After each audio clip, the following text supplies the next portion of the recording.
Alors, c'est le moment Christian Page, mesdames et messieurs. Mon cher Christian, bonjour. Bon après-midi, Bernard. Alors, les gens m'écrivent déjà pour dire à quel point ils aiment ton balado, donc je te fais le message. Merci beaucoup. Alors, ovni ou drone?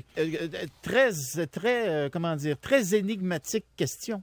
Absolument. Et écoute, je te rappelle que en novembre dernier, à l'issue d'une espèce de bras de fer entre le Congrès américain qui voulait plus de transparence sur la question des ovnis et le département de la Défense, le Pentagone a surpris un peu tout le monde en annonçant, faisant un peu cavalier seul, en annonçant la création d'une nouvelle entité pour enquêter sur le phénomène des objets volants non identifiés ou pour utiliser la nouvelle expression consacrée, les phénomènes aériens non identifiés.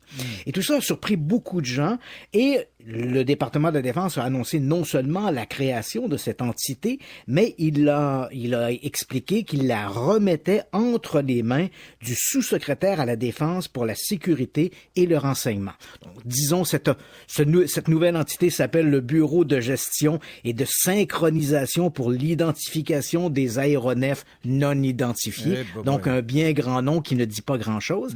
Et tout ça est sous le contrôle du sous-secrétaire à la Défense pour la sécurité du renseignement.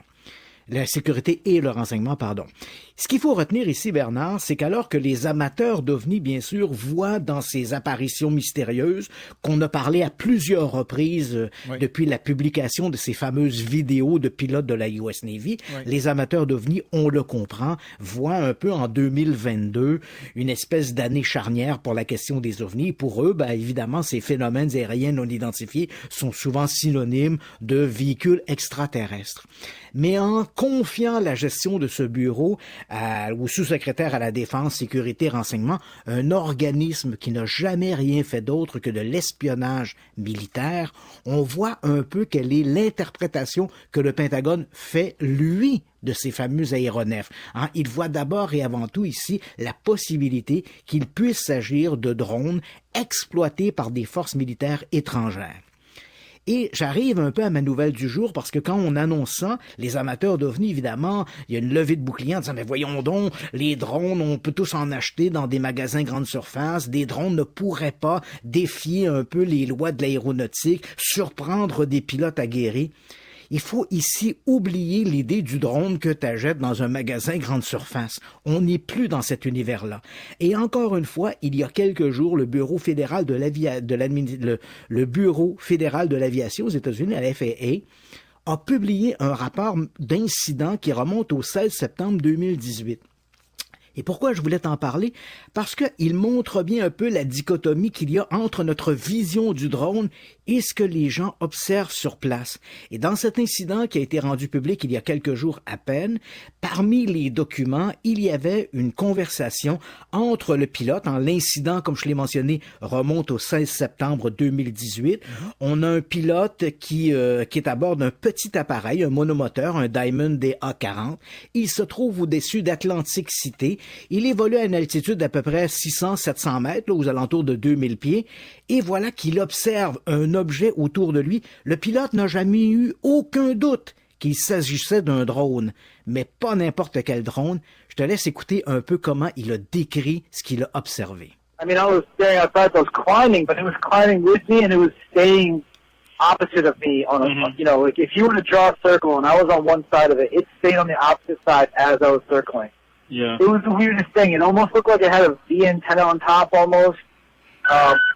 It almost looked like something was hanging off the bottom of it, and it was, it's so weird. Yeah. I don't know. I've never seen anything like it. That's I would imagine it was, the way that it was flying. Alors, il dit c'est très bizarre, j'ai jamais vu quelque chose, mais Voilà. j'ai pas tout à fait compris. Qu'est-ce qu'il décrivait? Il parlait d'un cercle. Ouais, voilà. Et ce qu'il raconte, il dit, voilà, j'évoluais et je vois apparaître cet objet-là, il se tenait autour de moi. L'objet semblait à la fois être menaçant pour ses manœuvres, mais en même temps esquiver les manœuvres de l'avion. Il avait jamais rien vu de semblable. Il dit, c'est sûr que c'était un drone parce que je pouvais voir sur le dessus de l'objet une espèce d'antenne en forme de V. Et en dessous, il y avait une espèce de petite nacelle en cercle qui devait servir peut-être à mettre des équipements, peut-être une caméra. Mais je n'avais jamais rien vu de semblable. Il dit, j'ai déjà vu des drones, mais un comme celui-là qui évoluait autour de mon avion. J'avais jamais rien vu. Et on sent à l'impression qu'il donne au moment où il raconte tout ça, on voit qu'il a été très surpris par ça. Et dans son enquête, le bureau de l'aviation a été incapable d'identifier la source de l'objet, d'où il venait. Il a été incapable, les autorités ont été incapables d'identifier qui en était la personne derrière les commandes. Mais une chose est certaine, il faut oublier ici l'idée du petit drone que t'achètes dans un magasin grande surface. Ce qui est d'autant plus étonnant, le Bureau de l'aviation civile a fait savoir que cet appareil se trouvait dans un secteur qui est traversé par des corridors aériens empruntés par des appareils de l'aviation civile. Donc, il se trouvait dans une zone tout à fait interdite et bien sûr, en vérifiant... Interdite pour un drone? Interdite pour un drone, donc oui. autorisée pour les avions, mais interdite pour un drone. Donc, l'appareil était vraiment C'était des manœuvres clandestines.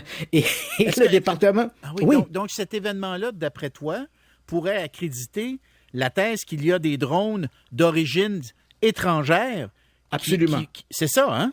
C'est absolument. Ça ne veut pas dire on ne rejette pas la possibilité d'explications plus exotiques. Hein? Peut-être qu'on est visité par des extraterrestres. Mais ce qui est important ici, et ce témoignage en un bel exemple, c'est qu'il faut sortir de l'idée des gens quand on parle de drones militaires qui inquiètent les autorités civiles et également les autorités militaires. Il faut sortir de cette idée-là du petit appareil avec 4 hélices qu'on peut acheter pour quelques centaines de dollars au magasin. On est ici dans un autre univers et on voit que ces drones ou ces appareils sans pilote sont capables de manœuvres particulièrement inquiétantes.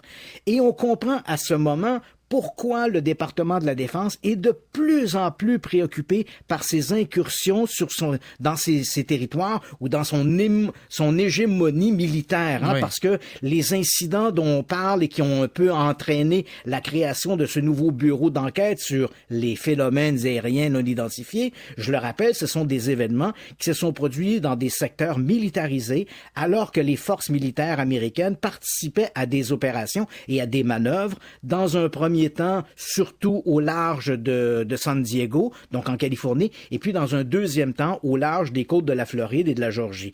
Donc, et là, évidemment, on a parlé de drones, de possibilités d'appareils sans pilote, et on se dit, voyons, est-ce que ces appareils-là pourraient défier ou être capables de manœuvres aériennes où c'est spectaculaire? La preuve est que oui, et non seulement on en voit au-dessus de zones militarisées, mais comme le montre ce témoignage tout récent tiré des archives du Bureau de l'aviation civile, il est possible d'en voir aussi au-dessus de secteurs qui sont utilisés par des appareils civils. Et la question est de savoir qui est derrière ça. C'est très inquiétant.